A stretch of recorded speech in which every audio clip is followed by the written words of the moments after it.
So let's move on to our heart of today's company in Pretoria as well. So is your rental pricing correct? Is it correct? So just bear in mind your attached to that. What are the other trends that you're seeing in CPD points? So please come and join us where we're based, which signals the start of our weekly webinar. My name is Neil Peterson. I'm the founder and content-in-chief of Real Estate Investor, South Africa's leading independent real estate content and education platform for more than 16 years. We're really passionate about serving the South African investor, the property industry, and the business community through our digital platform, rei.co.za, our monthly digital magazine, Real Estate Investor, and our virtual webinar events and in-person events. Welcome to our regular Thursday investment webinar brought to you by REI. I'm delighted to be your host and moderator for today's investment webinar. So today's topic is 10 secrets to become an expert landlord and masterful property manager. More about the topic and our guests a little bit later, who I will introduce to you very shortly. First, some housekeeping. For registered attendees, and we get this question a lot on recordings, who want to view their webinar again or who could not attend today's live version of the webinar, we will email you a link of the webinar recording. Alternatively, anyone can access the webinar recording on the rei.co.za website under the Education tab, and you just click on Event Replays and select your webinar choice for viewing at your leisure. And also, I want to encourage all of you, our valued audience, to actively participate and interact with us during this webinar discussion. And if you have any questions for the panel or for David in particular, please don't hesitate to ask. So you please submit your questions throughout the webinar for us to pose to David, our resident guest today. You simply type your question in the Q&A box, which is on the bottom right-hand side of your screen, not the chat box, which is for general comments. So if you could put your questions there, and we will deal with your questions during the webinar. That's in our final session. We will answer each and every one of your questions there. There'll also be a poll which will pop up on your screen periodically, and there's 5 questions that we'd like you to vote on. You just select your option and you submit when it does come onto your screen. So let's move on to our heart of today's investment webinar, 10 secrets to become an expert landlord and masterful property manager. So let me introduce you to our guest today to you before we engage on the content. David Beattie, he's the founder of Chorus Property Group. They specialize in residential property sales, sectional title management, and other property management services. And he has a commitment to elevate the residential property landscape in South Africa. And he's also the acclaimed author behind the Expert Landlord book you'll see on the right-hand side of his screen over there. It's a definitive guide to property management in South Africa, designed to empower landlords with knowledge and tools needed to excel and become leaders in property management. So David, do you just want to introduce yourself briefly to the audience? Hey Neil, hi to everyone who's attending today. Neil, thanks for inviting me on. You know what, I'm super passionate about assisting all property investors and wannabe property investors to succeed in property in South Africa. I deal with tenants and landlords every single day, and you know, there's so much just basic principles that if we just learned, we would make our own lives not only easier and more productive, but make more money out of it as well. So I'm presently based in Cape Town. I was in Johannesburg for 9 years. We've managed properties in all sectors of society across both cities. And we have sales agents, in fact, across many towns and cities across the rest of South Africa. And yeah, we've got a lot of experience even on top end properties, but then also a lot of the middle market, what I say, the typical 7,000 to 10,000 rand property. And then we've also done extensive rentals in the lower end or the affordable housing sector in Jeppes Town, Hillbrow, Johannesburg CBD. And that's really hair on your chest stuff. And then I'm also involved in various social housing projects as well. One of which is the new Goodwood project in Cape Town. That's 1,055 units. I'm also a non-exec director on a social housing company in Pretoria as well. So a broad-based segment of the residential property market. And in what we also do is not only landlords with one individual unit, but we also do quite a lot of rental management for landlords, professional landlords that have large portfolios, 50, 100 units. And that's how they deal with property investment is a really good lesson for us to learn, because all we need to do is kind of get an essence of the way they look at their portfolio. For us, then how do we manage one unit that many of us have? So I'm not sure what else I need to say, Neil. But No. Look, I think you've said a lot already, and I think it's so good to hear, because some people say, "Oh, we got another teacher over here, is going to tell us how to manage property," but you're in the game, and I think that makes it significantly different. And you're very experienced. I mean, it's more than 2 decades in this game. So, and I recall, many years back, you when you first kind of started out, you managed one of my units. I had a personal experience with you, so, and I can vouch for that. It was a very good one. And I could actually see how you operated and how your business operated. So I think kudos for that. So I think for anybody here, our audience, if you own a residential property or you're managing residential properties and you wonder if you're really optimizing the potential, and there's a lot of pressure out there. Well, today's webinar, we'll get some clarity from David on how you can manage those properties better.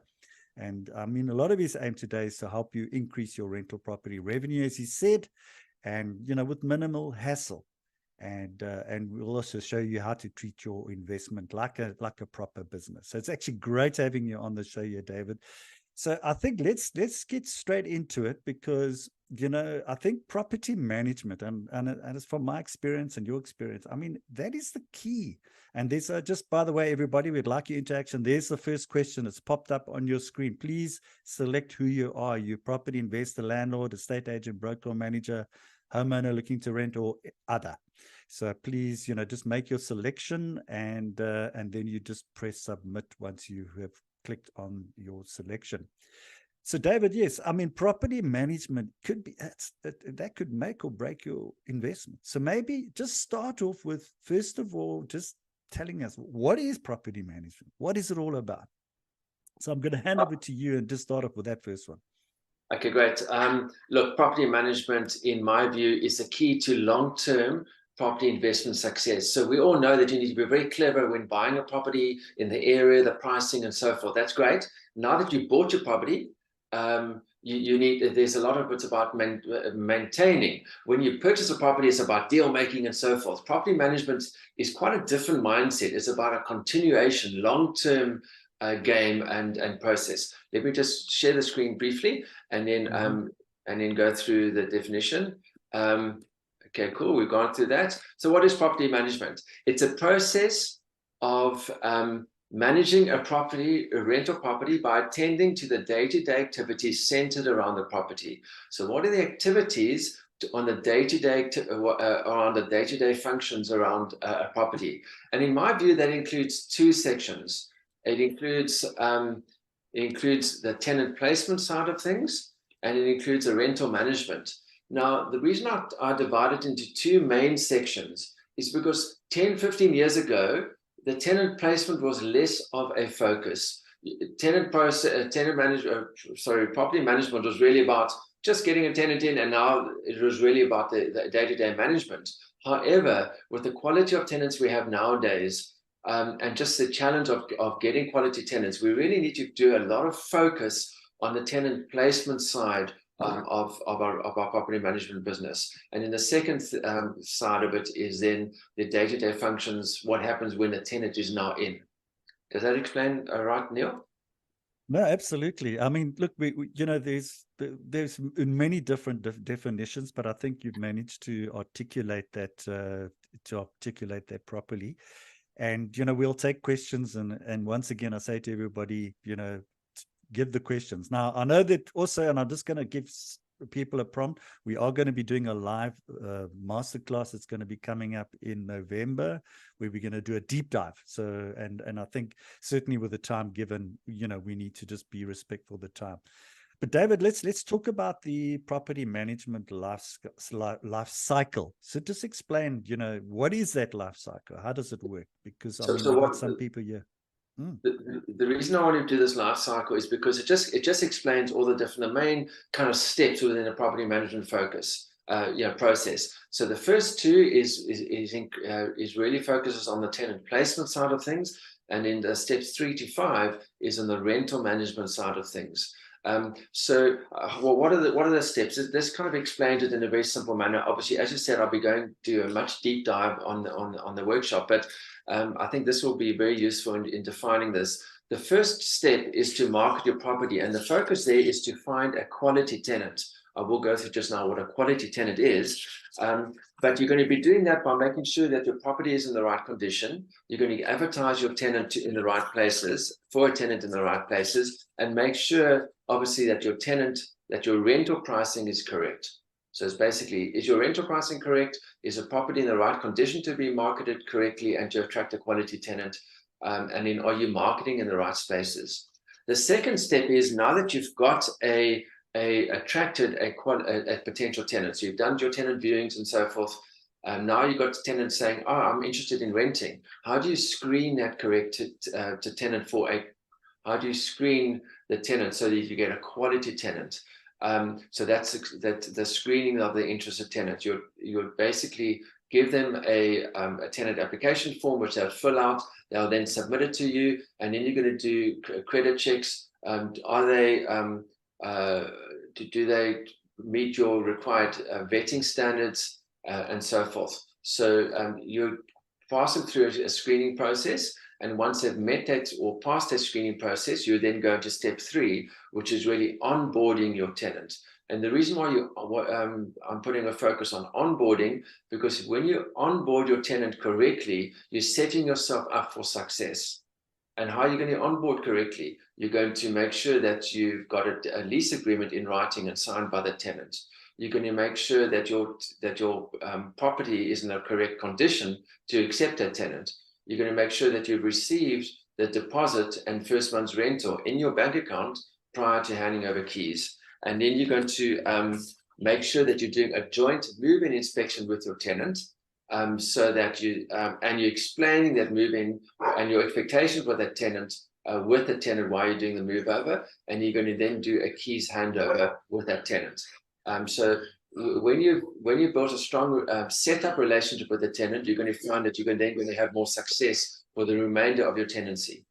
And then step 4 is to make sure that your tenant is kept happy throughout the tenancy process. So you want to manage your rental by making sure, please excuse the background noise.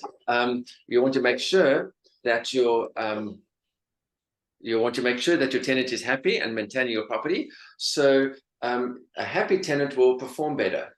So just bear in mind, you want to keep your tenant happy as a customer, because if they feel like a customer that you've been looked after, to be honest, it's not only an ethical thing to do, but you're going to get better performance from your tenant by making sure that they're well looked after. And that's really just good communication and responding correctly with the tenant.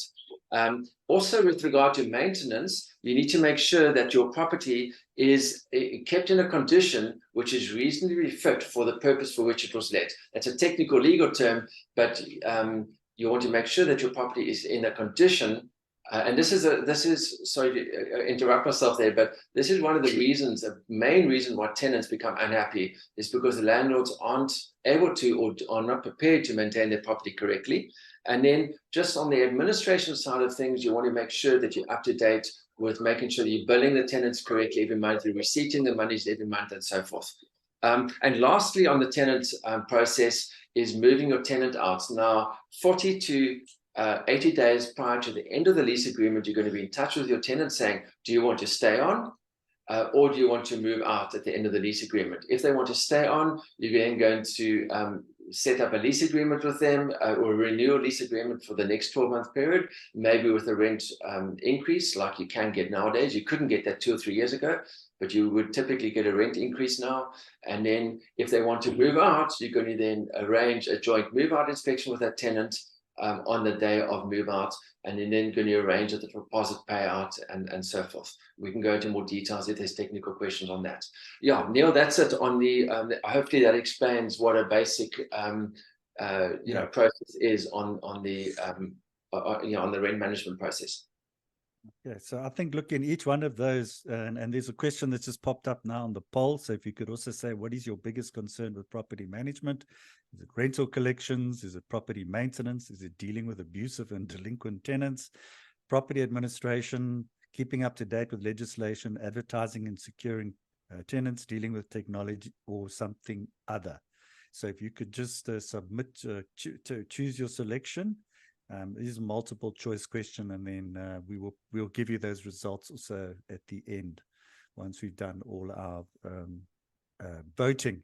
So David, yeah, you've gone into, you've given us the property life cycle, and I know that in each one of those there could be a lot of challenges, and I think, just for the sake of time, we can't really unpack that, and I think we'll have that opportunity that we'll do that at the live masterclass, which is, we're talking about a 6-hour event, so we can really unpack all the detail. But we welcome all your questions. I see there's a hand up there from Mercy. So Mercy, if you want to put your question into the Q&A box, please do it there. That's where you do pose your question.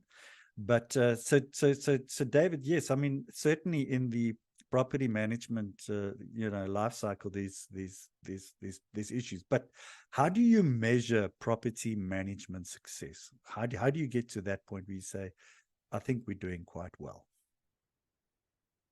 I think that's a very good question, because we want to be effective and efficient in what we're doing, right? As rental management. And I don't know, maybe it's just me, but sometimes I feel inadequate and say, look, how do I know if I'm doing this correctly or not? And sometimes I might overcompensate or undercompensate on that. And what I've done is I've put together a very simple model in this. What are the 4 main needs that we have as landlords? If I'm meeting those 4 needs, then I know that I'm succeeding in property management. So let's go through those needs, and then that's a very good model for us to see how we're succeeding. Let me just share the screen again.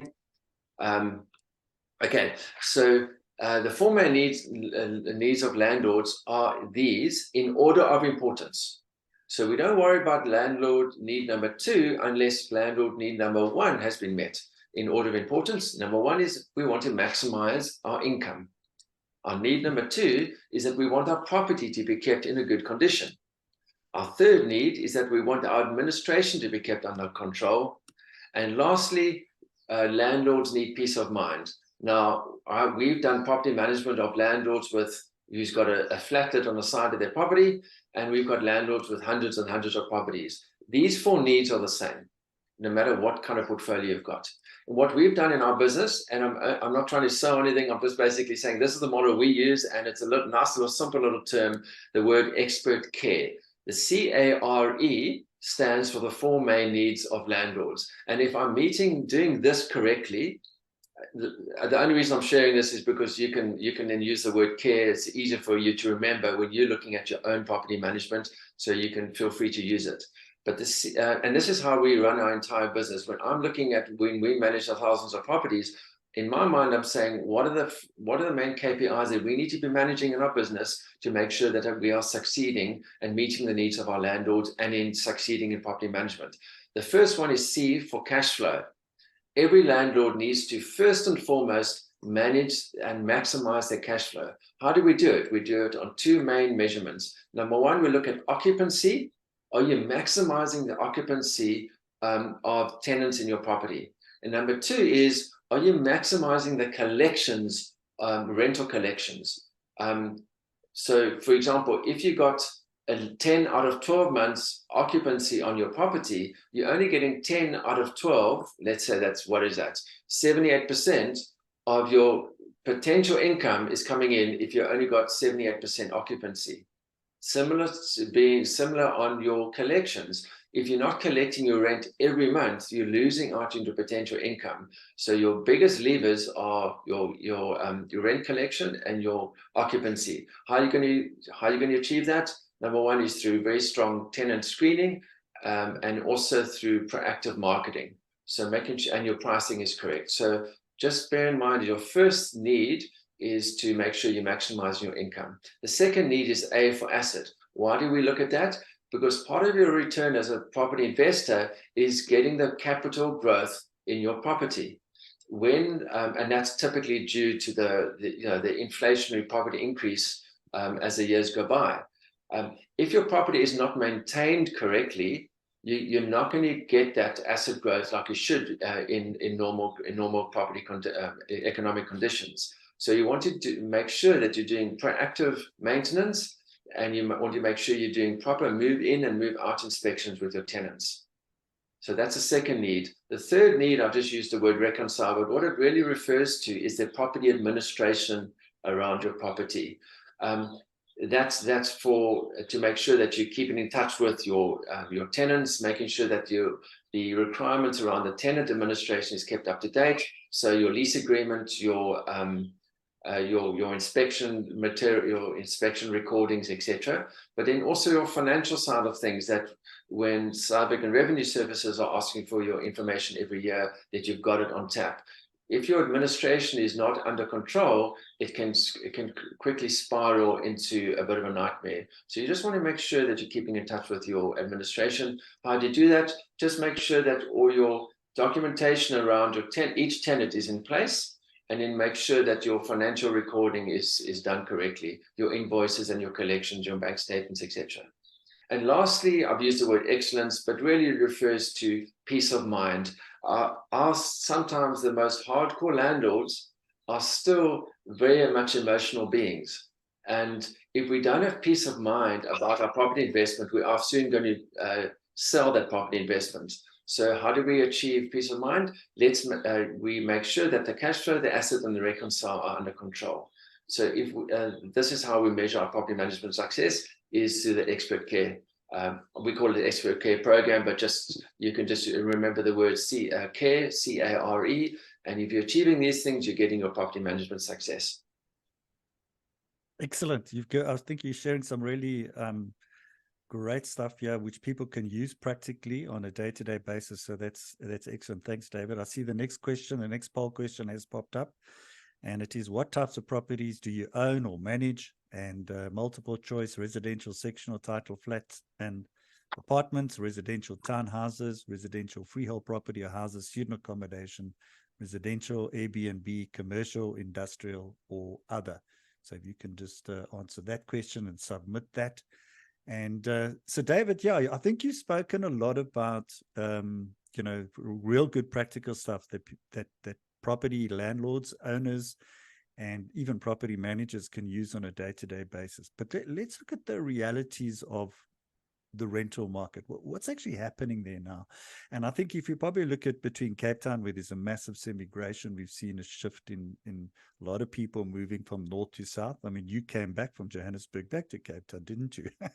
Yeah. You probably got your motivation, but yeah, you've been managing properties obviously on a national basis. So what are you seeing in the market there right now? Because I mean, there are some challenges, and maybe you can just share us, what is that market looking like right now in South Africa?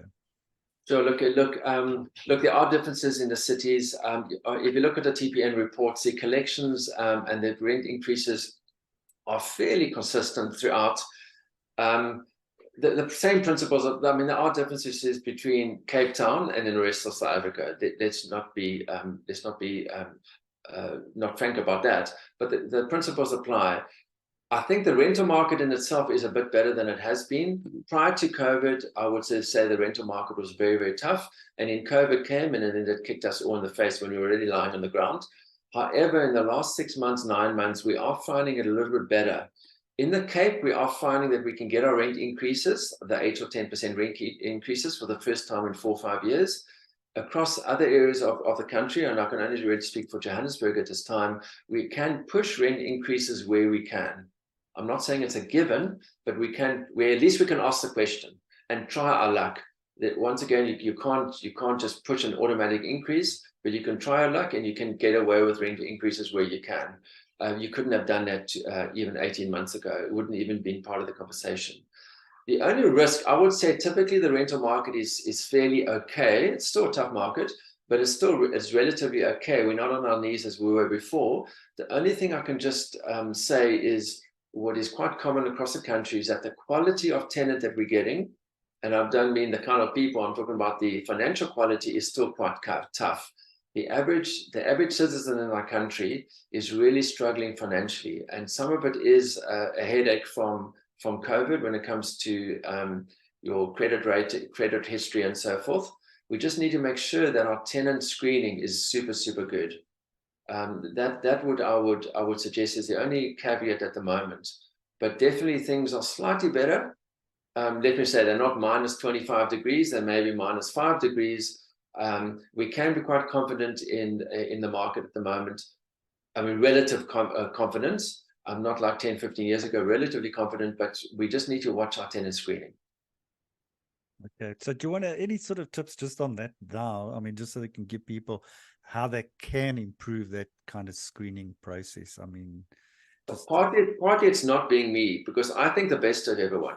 And what you're going to do is, I think everyone is great and wonderful, but and most people are. But from a tenant screening perspective, have a sufficient amount of cynicism when you look at applications. I would suggest that 1 out of 4, 1 out of 3 applications include fraudulent documents. So just look at documents with care. Don't. I mean, you can't be disrespectful, but don't believe anything that you see or hear until you've been given evidence of it, and then make sure that you're doing your TPN checks, and anything that's worse than a C rating, do not take. Even though you are desperate, even though you really do need to place a tenant, do really make sure that you are strict with your tenant applications. Just one more point on that. We find that we're taking longer with tenant applications because we need to work tenant applications more than we did in the past. It's not necessarily a black or white application. In other words, yes, you can pass this, or no, you can reject it. Sometimes you need to work with the applicant, maybe get a guarantor for the applicant, maybe do a bit of more research into where they're getting their income from, to make sure that it is that you can try and work with this application. So be strict, but you've also got to try and be a little flexible and work through with applications where you can. Okay, great. I think there's some great tips there. And so I just think also in terms of, that process, I mean, sometimes, a lot of people say, well, I'm doing all those things and I'm still kind of getting it wrong. And so sometimes it followed all the processes, did everything. And so maybe just tell us a little bit about, what are the other trends that you're seeing in property management right now? And I just want to just revert back to that question that I was talking about, like in the Western Cape. I mean, I've seen it directly, and also a lot of property managers are saying, well, sometimes it's 18 to 20 people applying for one property. And so the screening process becomes exceptionally important, because, people are waving cash, and people are, kind of saying, well, take me before anybody else. So that whole screening process becomes really so important. So I just want you to maybe just elaborate a bit on that kind of scenario. But then attached to that, what are the other trends that you're seeing in property management right now? Look, just on the tenant screening side, make haste, less rush. What's it saying? Is you want to move on with the application as quickly as possible, but when you feel rushed, or when you're under huge pressure from someone, then that's a red flag. If someone says, less speed, I think it is. More haste, less speed, isn't it? Yeah, more haste, less speed. Yeah. So I always say of course, we've got to be efficient. We don't want to take 2 weeks to come back with an application. We don't even want to take longer than 48 hours. But allow yourself to be in the moment, be responsive to your applications, but go through it properly. Do not be rushed to compromise on your application process. If I really can plead with that. At the same time, the basics, and by the way, and don't look at 12 months upfront cash. Those kind of things are red flags. If it's too good to be true, or it sounds too good to be true, it's a red flag. Work your process as efficiently and as effectively as possible, but don't be rushed. If I can really look, our tenant screening department is so hardcore, and it's quite frustrating for me sometimes, who want to place tenants, but they've been proven more correct than not, and it's best to go through the process and to have that level of cynicism. what I'm seeing in the rental market as a per se, as a given. Look, I mean, there's certain segments in the Cape Town southern suburbs or certain sections of Cape Town that the demand is excessive. It's really, really good. I still maintain that even in the middle sections of the market, and the affordable housing sections or the 7,000 to 8,000 rand market, I mean, our vacancy is 0.8% in Cape Town, so it is pretty good. But at the end of the day is that you still need to go. Sometimes you need that volume to find a quality tenant or a financially quality tenant. So yeah, when it comes to trends, the basics are still in order. Nothing's changed over the last 20 years since I've been in property management. In good markets and tough markets, in really rough markets, the same principles apply, which I'll go through in those 10 secrets just now. Those principles apply. And so let's look at those trends. When we go through that, I'll answer the question by going through those top 10 secrets just now. Okay, awesome. Great. Okay, I see the questions are flowing in very nicely. Please keep them going. We will deal with all your questions at the end in the last session over there. Next poll question has popped up over there, and it says, who currently manages your property? Yourself, the landlord, including employing your own managers, in other words, employed directly by the landlord, an estate agent in being outsourced, a specialized property manager, because sometimes there's a difference, isn't there? Or is it just the software program? And some people's software program is an Excel spreadsheet. So so what is the methods that you are using to manage your property? If there's other ones too, then let us know. So we can just answer that question, and then I think let's get into exactly. We can get into the Q&As a little bit later on the rest of the ones. Okay, so David, I think you're really sharing some really, really good, important stuff here. So let's just jump into your 10 property management secrets, because I think that's quite important. I mean, you've written a book for good reason, and obviously you've put all your experience and distilled it into this book, but also you're distilling it into a one-day event as well. And I know you've done a lot of training and courses and helping people in this particular thing. So maybe tell us, what are your top property management secrets that you can share for landlords with our audience today?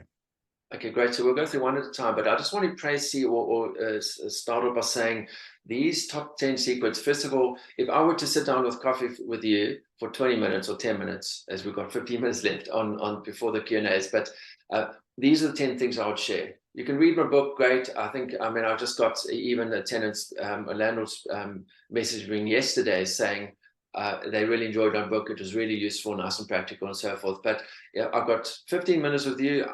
What are the 10 things I can share? And it's in these 10 things. I just want to say another thing is property management is both an art and a science. And some of the secrets I'm going to share with you are, but it's not a practical thing. It's more of an attitudinal thing.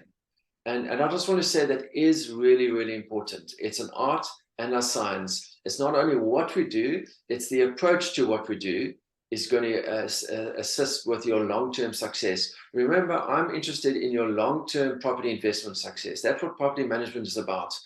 If our attitude is not correct, it's going to be seen in our performance. Our attitude towards tenants, for example, is seen in our performance. I deal with large landlords and smaller landlords every single day, and the more I live out, the more I see it, and the more the more I deal with landlords and tenants, the more I believe that it's both an art and a science. It directly reflects in your long-term performance. And I'm just before I go to the first secret now, I'm dealing with one landlord now who's got an incredible legacy of hundreds and hundreds of properties in their portfolio.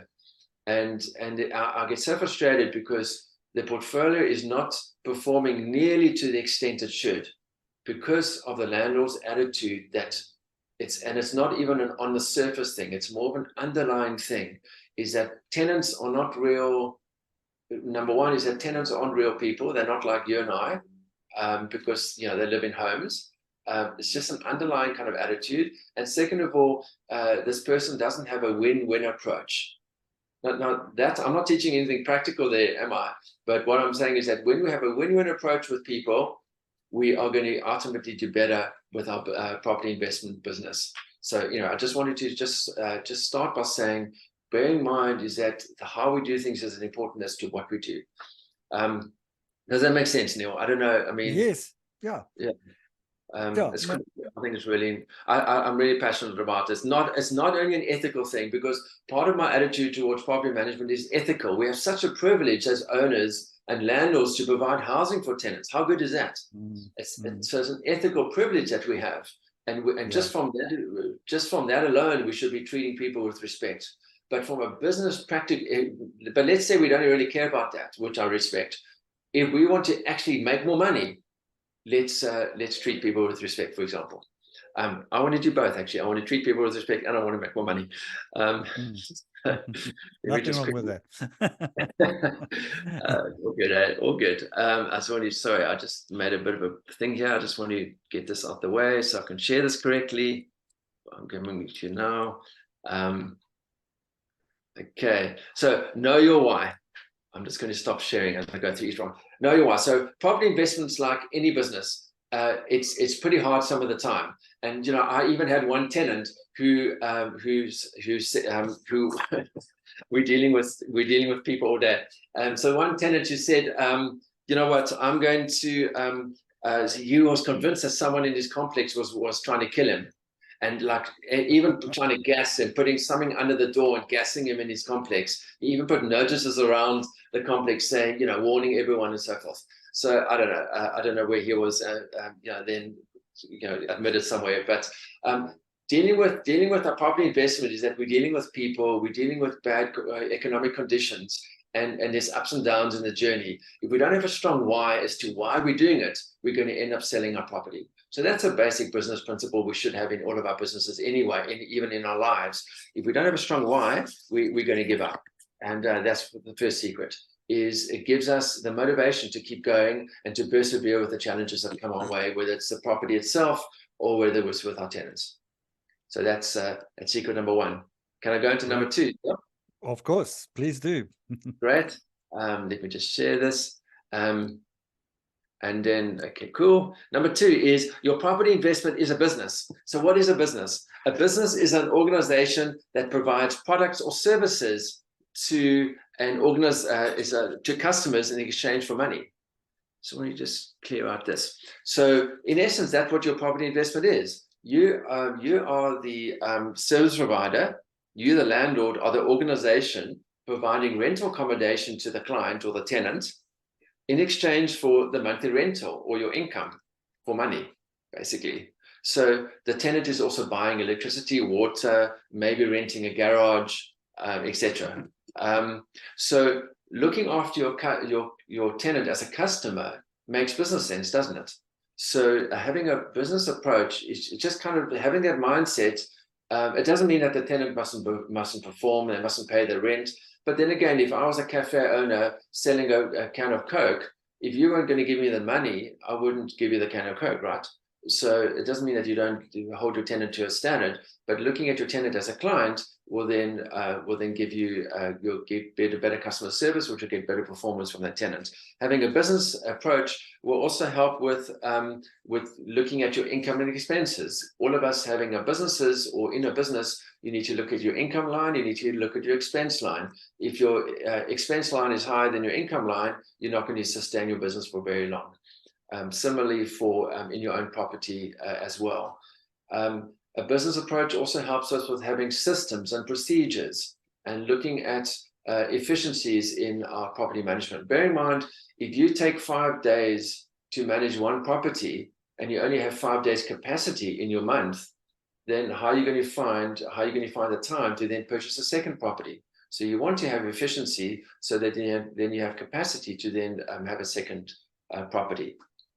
And then the last thing I just want to say on this point is a business approach helps you to have a pragmatic approach to your property management. So I'm of the opinion is that I don't necessarily need to win the battle. I need to win the war.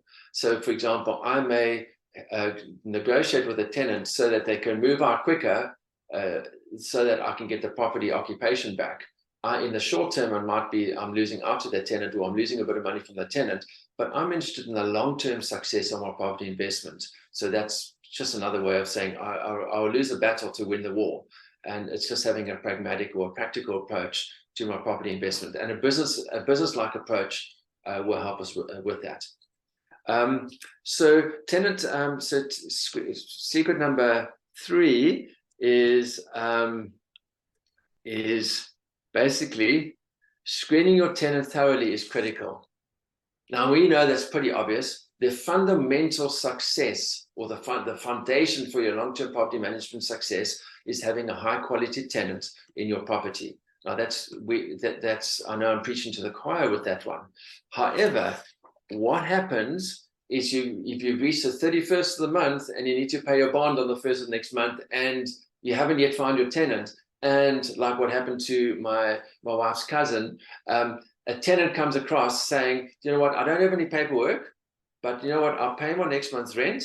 And then this is when my wife's cousin called me to say, look, I'm kind of desperate, my cash flow is tight, and like it is with most landlords, if not all landlords, cash flow is tight. And I suggest that I just take this tenant in now, let's see how it goes for the next month, and if it goes right, then I'll sign them on for 12 months. But there's no paperwork. So it's easy to say we need to get a quality tenant, but when our back's against the wall and we haven't yet found the quality tenant, are we going to compromise to get someone we haven't qualified correctly? So I'm not saying it's easy, but this the only secret, the only thing I want to add on this particular secret is know your standards up front and stick to those standards. Don't compromise because of cash flow. And I'm not saying cash flow is not super important. I get it. I'm in the game too, but stick to your standards because a 1 month of zero cash flow is a whole lot better than 12 months of pain and suffering and tears. And I just want to put on at the moment, the courts are very landlord unfriendly at the moment. I don't know what's been happening in the last 6 months. Even in the Cape Town courts, they are very tenant friendly, which is a great pity, and you don't want to go the eviction route. So rather err on the side of being extra careful on your tenant screening, and don't be pushed by cash flow. Me having great empathy to say that's not easy. Okay, cool. Secret number 4. We're going to went through this, and I'll tell you why. Because look, the time is running out very quickly, David. But look, everybody's got the opportunity, obviously, to come on the 11th of November. We're doing a live event in Cape Town. We will be filming it as well. So for those of you who are outside of Cape Town for that particular one, we will be able to give you access to that. It would be also paid for, but at the same time, it is a paid event. We got a special that we're going to be talking about a little bit later. So David, I'm just going to ask you to whiz through those top 10 because okay, I know I'll go through very quickly. I know you're going to go deep dive at your big live event. So I also want to get your questions. Great. I'll go. Secret number 4, always do a joint ingoing inspection. If you don't do a joint ingoing inspection, you can't hold your tenant liable at the end on the outgoing inspection. Important, especially Joburg people, I'm talking to you. Cape Town, you're right. Joburg people, do that. Treat your tenant with respect. I have said this quite a bit already. Treat your tenant with respect, hold them to a particular standard, but treat them with respect as proper people. You will get better performance from them in the long term. Okay, but I have spoken quite a bit about that. Stick to the rules. If you stick to the rules, the tenant has a better chance of sticking to the rules. And your rules is set by your lease agreement. Okay, stick to the lease agreement is lekker because it depersonalizes a relationship. It's not you saying it as a landlord, it's saying, but I agreed to this lease agreement that I signed. You also signed this lease agreement. Both of us need to obey the rules of what this lease agreement is saying.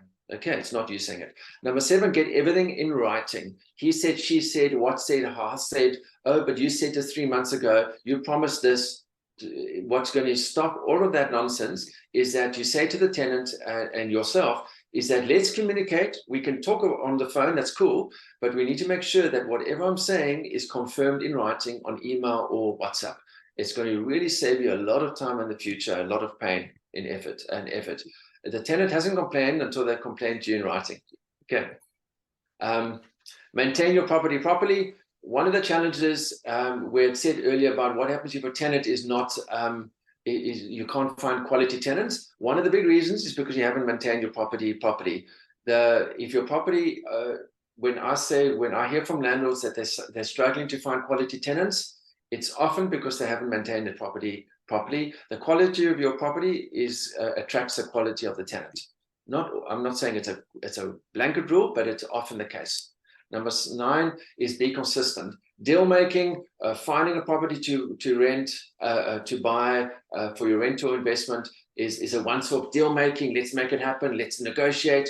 Rental management, as I said in the beginning, is something different. It's about consistency. So having the same routine month after month after month. My rental management business is a business of routines. Be consistent, not only for effectiveness and you get better results, but also for efficiency. And that means that you're not spending a whole day managing your property.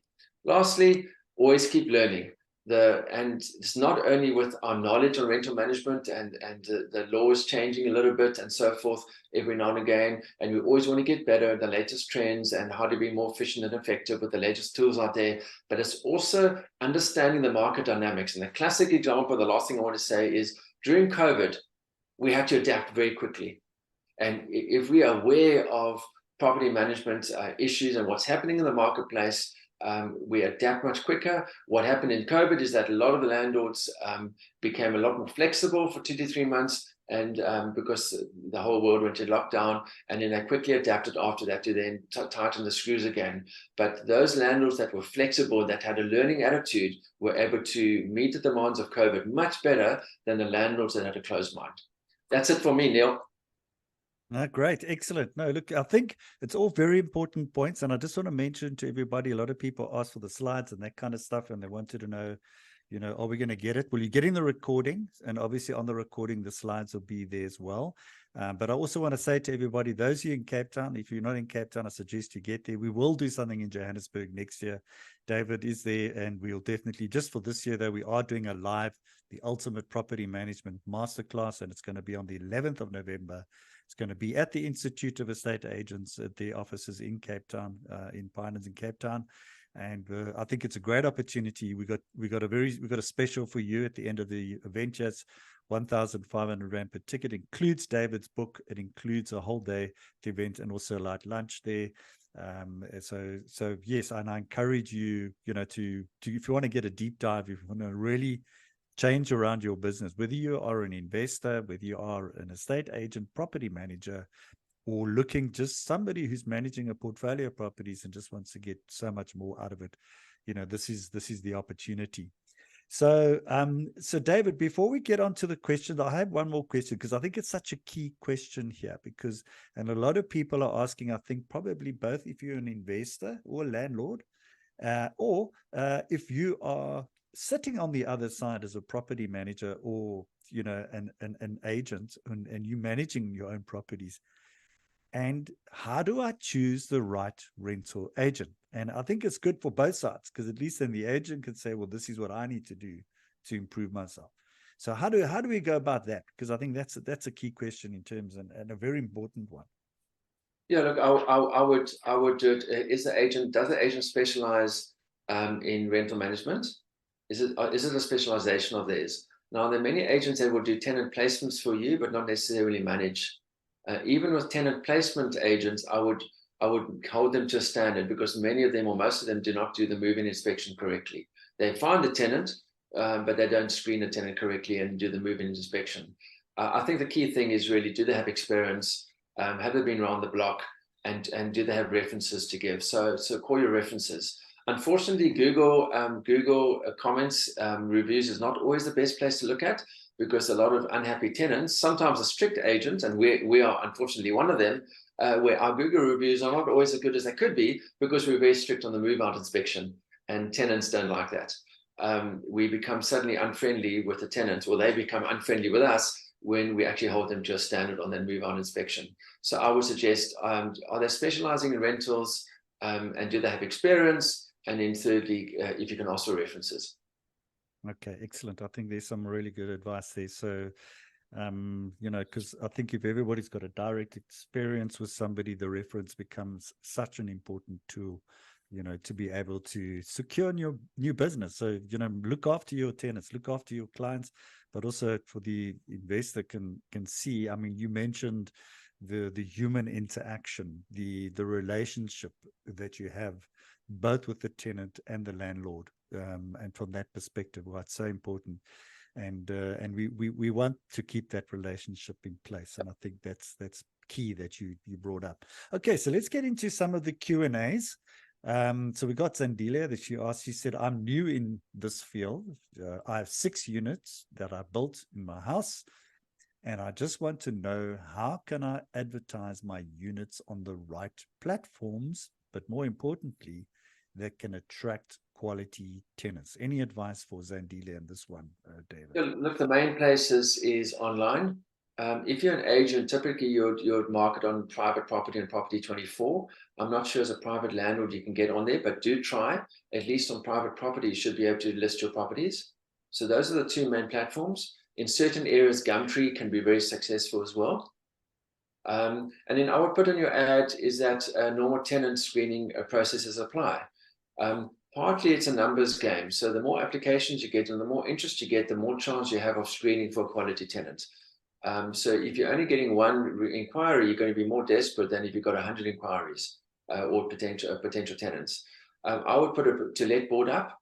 And if it's a property like I'm thinking it is, then I would then look at putting posters up in the local spaza shops, or and just spreading the word in your local area, spaza shops or shops and so forth. And especially with your own portfolio of 6 units, then I would suggest that that over a period of time you'll get a reputation. Having a property in a good condition is also in the long term going to attract word of mouth and quality tenants. Excellent. I think there's some great advice there for Zandilia. Thank you very much, David.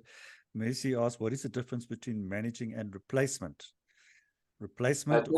So yeah. If I think I'm trying to, what I'm understanding by the question is, placing a tenant is about marketing for a tenant and just putting the tenant in, and that will include up to step 3 on the tenant process that I explained. So you would market for a tenant, you would help with the rent valuation, you would market for a tenant, you would get you would do the tenant viewings, you would then get the tenant application, and you would process the tenant application, and then once that's been approved, you would organize a lease agreement, and then the tenant inspection, move-in inspection. That's really where the tenant placement service ends. Your tenant rental thereafter is the billing of the tenant, dealing with tenant complaints, doing the rental collection every month, organizing the maintenance, etc., and then organizing the move-out inspection. Okay, great. So it was a lot of those that cycle that you were talking about over there. So thank you very much. Thanks, David. Question here from Colleen, and twofold. What is the average admin contract application fee that you charge, and what is the average deposit? Is it 1 or 2 months deposit? Do you want to maybe? Yes, so from a landlord perspective, you want to get as much damages deposit as possible. Your deposit also depends on, does it cover utilities? So when you say 1 or 2 months, it's a good question. In some markets, you're not going to get much more than a 1 month's deposit, which covers everything. In some markets, you're going to get up to a 2 months deposit as a generalization. In Cape Town, we typically are pushing for 1.5 months in the markets that we operate in. And in Johannesburg, typically we're only getting away with 1 month's deposit. However, if there's a pet, I would try and ask for another half a month's deposit. If there's utilities through municipality, I would then ask for a utilities deposit as well, maybe a 500 Rand or 1,000 Rand on the deposits.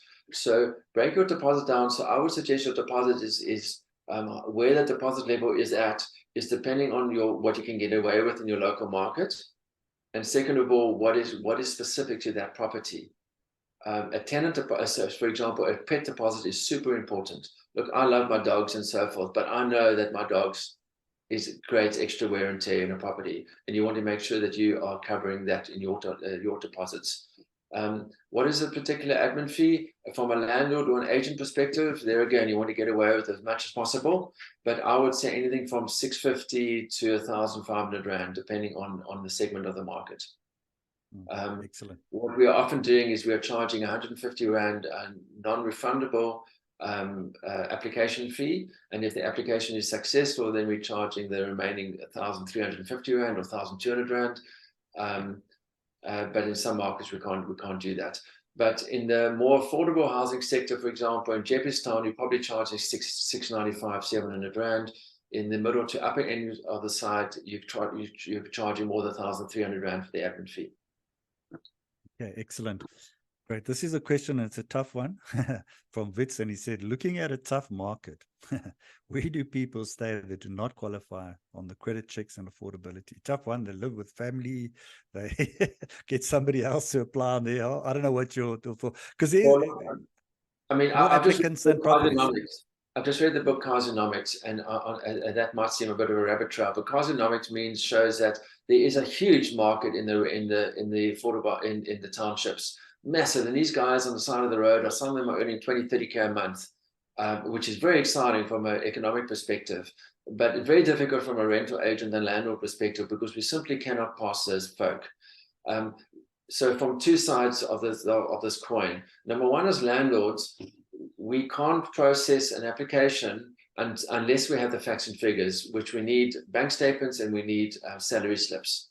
It is meaning us as landlords and rental agents, we're going to have to adapt in the future. I'm not sure how, but we're going to have to adapt in future for those that are earning cash deals, like explaining Carsonomics in the township market. From a tenant perspective, you've got to go to a private landlord, and landlords that are not doing the tenant checks that rental agents and professional landlords are doing. But I really feel for for the average citizen who's got who don't necessarily have a job or don't necessarily have the right credit record. I don't know what the solution is, because my heart is for those folk, but my responsibilities to my landlord, unfortunately, does not go with my heart. Okay, great. So that's a very frank answer, but no, absolutely, no, sure, absolutely. I mean, it's we just cannot, unfortunately, just accommodate everybody, and we have to follow a process, because at the end of the day, we need the rent to get paid, and otherwise, we're putting the landlord at risk. We're putting everybody at risk, really, and we don't want to land in that particular. And unfortunately, those are the consequences that happen. There's two more questions I want you to ask briefly, because we are getting to the bewitching hour there, David. And and then now you can just give your quick wrap up. And on top of that, what is the average procurement fee? What is the average inspection fee? There's two. It's a double whammy question. And then if you could maybe just give us your wrap up. And I think I'd like to invite everybody at the end to come along to our masterclass, and which is on the Saturday, the 11th of November in Cape Town. We will do one in Johannesburg for those in Joburg, but for those in Joburg who want the info now, we will be filming it. So maybe just if you can give us your wrap and then just answer those two questions, David. So just remind me, the two questions were? Okay, it's a average procurement fee and average inspection fee. Okay, so when it comes to the procurement fee, typically agents are charging the first month's rental or 8% plus VAT of the value of the lease, which is almost very similar. 8% plus value of the lease is just over the first month's rent. But if you can try and get away with just the first month's rent as your procurement fee, that's pretty standard. When it comes to the inspection fee, we don't charge separate inspection fees. I know some agencies do. Maybe it's a few $100, but also just check. And this is when I'm saying comparing agency pricing versus agents. Some agents charge a once-off management or a monthly management fee, but no procurement fee. Some agents only charge a procurement fee, but then don't manage. Some agents charge a procurement fee and then a lower management fee. So just make sure. And then some agents charge a lower fee, but then they charge inspection fees, etc., etc. So just check when you're comparing agents to agents that you're comparing apples with apples. But yeah, I think what I know about inspection fees is probably a few $100 at a time. All right, excellent. Just your final thoughts there, David. Yeah. Just as a wrap, I just want to number one, wish every landlord the best of luck. It's not easy, but if you read things like my book, and I don't make much money out of my book, but I just think it's a really useful resource. Neil will put it through a link just now as to where you can get the book through REI. I would highly suggest you read it. Best of luck. Keep persevering. It does get better, and it's not that difficult. It's not rocket science. As you ride this bicycle a bit more, you'll find it's not that difficult. And I just want to wish you all the very best. And yeah, that's it for me. Thank you for your time. All right, thank you, David. So thank you very much, I think, for sharing your valuable insights and your investment expertise. I think your knowledge and experience has been really eye-opening for many of us. And to our audience, we appreciate your active participation, your engagement throughout this webinar. And I hope you've gained valuable knowledge and now motivated to act and obviously to take action. That's the most important, is learning this stuff, but then implementing is the next thing. So before we close, just want to remind our audience of our next webinar. That's next week, Navigating FICA in the Real Estate Industry. And I'm just going to quickly put up this one over here where we can share, where this webinar is going to be, next week. And you can get 1 CPD point for attending. In fact, you can get 3 CPD points for so we're going to be talking about FICA. FICA is such a big thing. It's all linked to everything that that David does as well. So we encourage you to you get a CPD point. So please come and join us at the same time, 12 o'clock next Thursday. And then, of course, the ultimate property management masterclass, your path to becoming a successful landlord. And so you can join us on a deep dive with experienced rental agent, property management expert, and author David Beattie. And you just got just a little bit out of him today. You can get the recording. We'll send the recording of this, but please, we got a flash sale to special. Tickets are normally 1,750 per ticket, and today only we got it for, in fact, till tomorrow midnight, Friday midnight, 1,500 Rand per ticket, or 2,800 for 2, so 1,400 Rand per ticket. So you just go click on the link. There is a link below. It's actually in the chat box below there. And then, of course, so what are you going to learn? Property management, how to place a tenant. But it's a deep dive, ladies and gents. I mean, we've only just managed to get an hour, and we just touched on a few points over here that David went on. So, and then, of course, for those of you who probably can't come to the event or in Joburg, we will get you in Joburg. There's a book from David, and we got a special on the book. It's 310 Rand. You just click on that link. A lot of insights. I've read it. It's a great book, fantastic book. It's very practical minded. So obviously I suggest that you get that. Take the action. That's probably the most important thing over there. So we look forward to seeing some of you on the 11th of November. And you get 3 CPD points for that event, because that counts towards your continuous your training. So please join us. And also, if you missed that link, you can book on the rei.co.za website. You just go under the events tab, you click on upcoming events, select the event, and then you just register online. So David, thank you very much for sharing your incredible insights. And to our audience, please don't hesitate to reach out to David directly or to us on info@rei.co.za. And we look forward to seeing you next week, or seeing you at the live masterclass on Saturday, the 11th of November. Bring your colleagues, and I'll tell you what, you'll walk away with some real good information, but most importantly, practical stuff that you can implement to make your business more successful. Property management is the most fundamental and most important part of a property investment. So for all of you, we wish you all the best on your path to success, your property investment, and your wealth creation. Until our webinar next Thursday at 12 o'clock.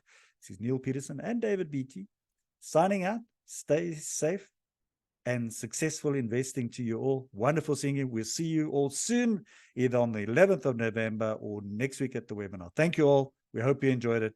Thank you. Cheers, everybody.